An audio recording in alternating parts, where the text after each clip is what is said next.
এখানে পঞ্চায়েত দায়িত্ব নিছে, কেন পঞ্চায়েত দিবে না? আপনারা আমাকে বলেন দরখাস্তটা দিন, আমি কথা দিয়ে দিই। আপনাকে শুনেন, আপনাকে আমরা একটা অনুরোধ করব, দয়া করে ফোনটা এখন রিসিভ করবেন না।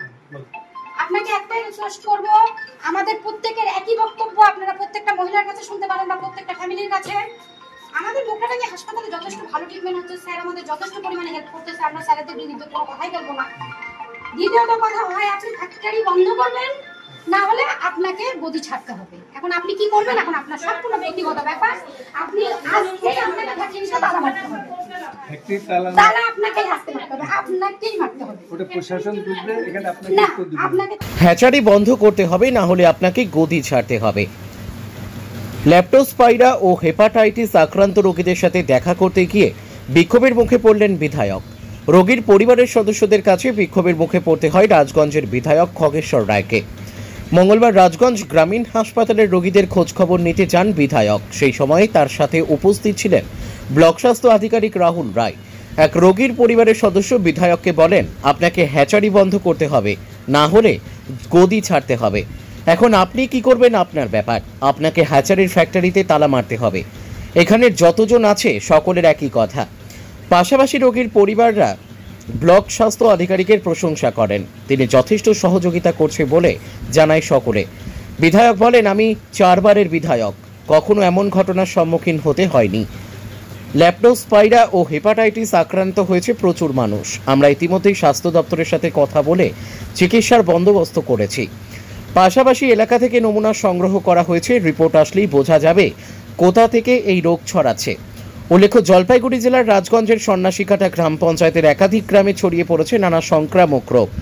ল্যাপ্টোস্পাইরোসিস, হেপাটাইটিস এ ও ইতে আক্রান্ত হচ্ছেন বহু মানুষ। পরিস্থিতির অবনতি ঠেকাতে এলাকায় বসানো হয়েছে মেডিকেল ক্যাম্প। সবচেয়ে বেশি আক্রান্তের হদিশ মিলেছে সন্ন্যাসীকাটার চেকরমারি এলাকায়।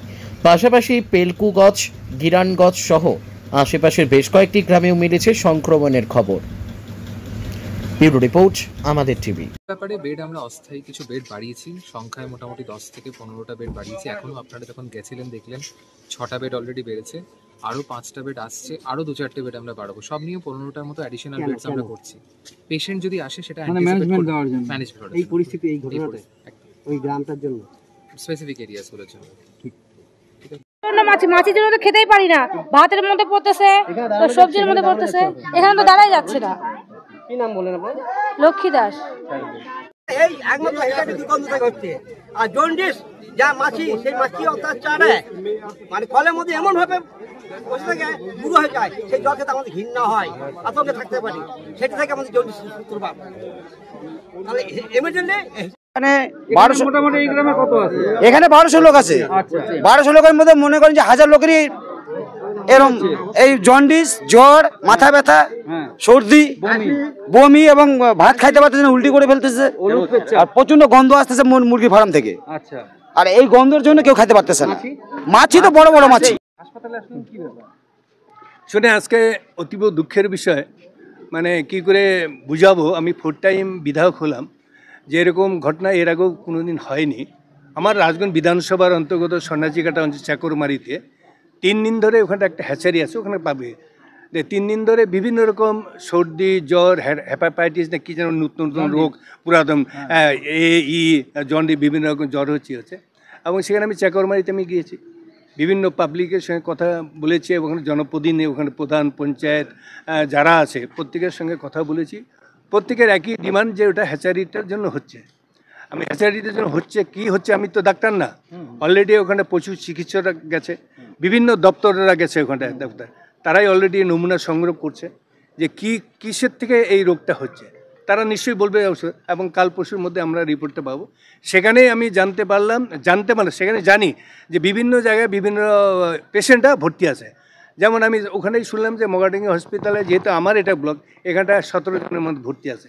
আমি তখন চিন্তা না, তাদের সঙ্গে দেখা করে সামান্য হয়তো 2-1টা ফল দিই, ফল দেওয়া, তাই 17 জন এখানটা ভর্তি আছে, তাদের দেখা করতে আসলাম যাতে ট্রিটমেন্ট ভালো হয়। বিএমের সাথে কথা বললাম, 2-1টা ফল দিলাম।